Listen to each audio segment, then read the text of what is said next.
I hope आपने negotiable instruments act के previous video आपने देखते हुए आ रहे हो और यहाँ तक पहुँचे हो। अगर आपने वो नहीं भी देखे तो भी आप इसी वीडियो पे कंटिन्यू करिए और आपको बाकी वीडियोस की पूरी प्लेलिस्ट डिस्क्रिप्शन में और कमेंट में मिल जाएगी। ठीक है। तो आज के इस कंसेप्ट में, आज का ये जो कंसेप्ट है बिल्स ऑफ एक्सचेंज, इसमें पहले मैं सेक्शन 5 को डिस्कस करता हूँ और फिर इसके थोड़ी बारीकियां सीखेंगे और अब आने वाले अगले वीडियो बिल्स ऑफ एक्सचेंज पर भी होंगे। फिर इसके बाद हम चेक्स को डिफाइन करेंगे और बाद में फिर इन तीनों को आपस में डिफरेंशिएट करेंगे और ये अपने आप में सिमिलर कैसे हैं, अलग कैसे हैं, ये सब कंसेप्ट्स हौली हौली धीरे धीरे आपके समझ में आ जाएंगे। तो अभी आप सेक्शन 5 पर फोकस करिए, ज़्यादा मत इस पे हम बात करते हैं। सेक्शन 5 ये कहता है कि बिल्स ऑफ एक्सचेंज एक इंस्ट्रूमेंट है। ठीक है। इंस्ट्रूमेंट का मतलब ये है कि कोई चीज़ जो कि लिखित में है, यानी डॉक्यूमेंट को अगर हम लॉ की रिक्वायरमेंट्स के अकॉर्डिंग ड्राफ्ट कर लेते हैं तो उसको इंस्ट्रूमेंट कहते हैं। तो bills of exchange is an instrument in writing है, लिखित में होगा। जो इंस्ट्रूमेंट है वो तो राइटिंग में ही होगा ना, तो ओरल तो हो नहीं सकता। कई तो इतना इनोसेंट सा क्वेश्चन आता है एक नंबर का, तो वो भी बच्चे गलत करके आ जाते हैं। तो instrument is always in writing. Why? Because instrument is document and document means written work. तो instrument is writing containing an unconditional order. अब ये ऑर्डर है, देखो प्रोमिसरी नोट देने वाला लिख रहा है और ऑर्डर कौन करेगा? पैसे दे, यानी लेने वाला। और ये जो ऑर्डर है ना, ये अनकंडीशनल है।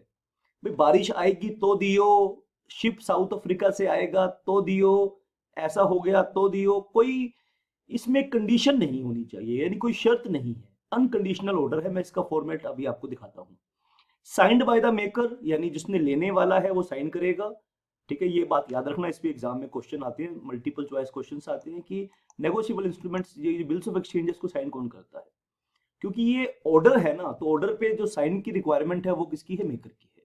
डायरेक्टिंग, डायरेक्शन कर रहा है। ऑर्डर देने वाला डायरेक्शन दे रहा है। जैसे जैसे आप रेस्टोरेंट में जाते हो तो वहां ऑर्डर प्लेस करते हो।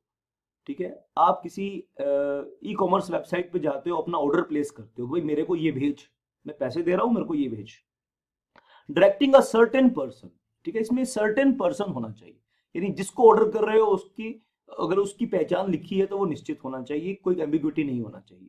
टू पे अ सर्टेन सम, सर्टेन मतलब निश्चित सम, एज यू डिम फिट, या आई इस तरीके से बात नहीं होनी चाहिए, यानी उसमें कोई एम्बिग्युइटी नहीं होनी चाहिए, ना पर्सन की आइडेंटिटी को लेके ना ही सम की आइडेंटिटी को लेके।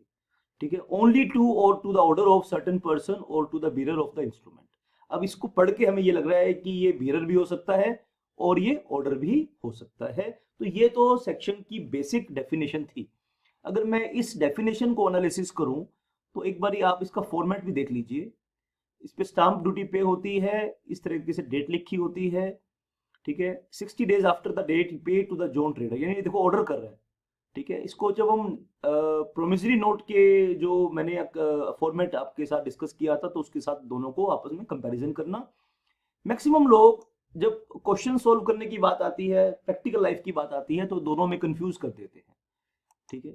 Essentials of bills of exchange की बात करें तो क्या है? It must be in writing, जैसा कि पहले मैं बता चुका हूँ। ये 6 के 6 पॉइंट आपने फोकस करने हैं। अगर सब्जेक्टिव क्वेश्चन आएगा तो लिख कर आने हैं बहुत सिंपल लैंग्वेज में, और अगर मल्टीपल चॉइस क्वेश्चन आप तैयार कर रहे हैं तो उसके लिए भी ये 6 पॉइंट याद रखना इंपॉर्टेंट है।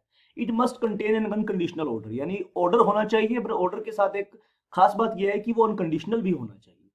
टू पे money only and not merely request, और उस पे ऑर्डर पे यानी मनी होना चाहिए। इंस्ट्रूमेंट पे जो ऑर्डर जो वैल्यू ट्रांसफर करनी है वो गुड्स नहीं होने चाहिए, वो मनी होनी चाहिए।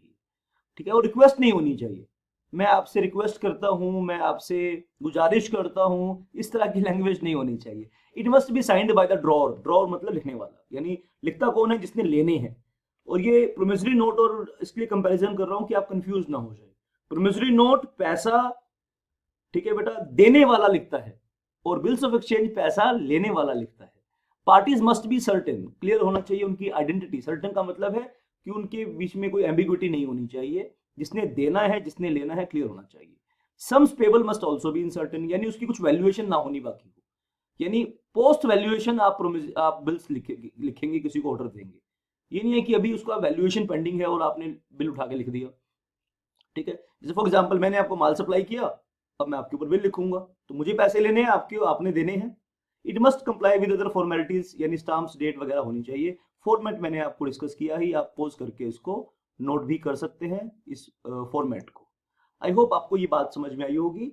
ठीक है, अब इसके जो parties to bills of exchange है, यानी जब बिल्स ऑफ एक्सचेंज को हम सीखेंगे तो इसमें कौन कौन सी पार्टीज किस किस स्टेज पर कैसे कैसे डिफरेंट पार्टीज खुद को एंगेज कर सकती हैं, इन्वॉल्व हो सकती हैं, वो जानना इसमें बहुत जरूरी है। दोस्तों, नेगोशिएबल इंस्ट्रूमेंट एक्ट एक ऐसा कानून है जो कि पानी पानी सा लगता है। कंप्लीट प्लेलिस्ट डिस्क्रिप्शन में दे दी है, और अगर आप इस पे मास्टरी करना चाहते हैं, एक्सपर्टीज करना चाहते हैं, तो मेरे साथ ऑनलाइन मेरी क्लासेस को ज्वाइन कीजिए। मैं प्रॉमिस करता हूं आपसे कि इतना सिंपल बना दूंगा आपको कि कोई डाउट ही नहीं रहेगा। That's it for this session. Thank you very much. Video अच्छा लगा तो जरूर इसको अप्रिशिएट कीजिएगा, और आप कोई भी अपडेट्स, लीगल अपडेट्स फ्री में लेना चाहते हैं तो व्हाट्सएप जरूर करिएगा। मेरा व्हाट्सएप नंबर डिस्क्रिप्शन में मिल जाएगा। एक बार बोल देता हूँ, 9818050252। Thank you.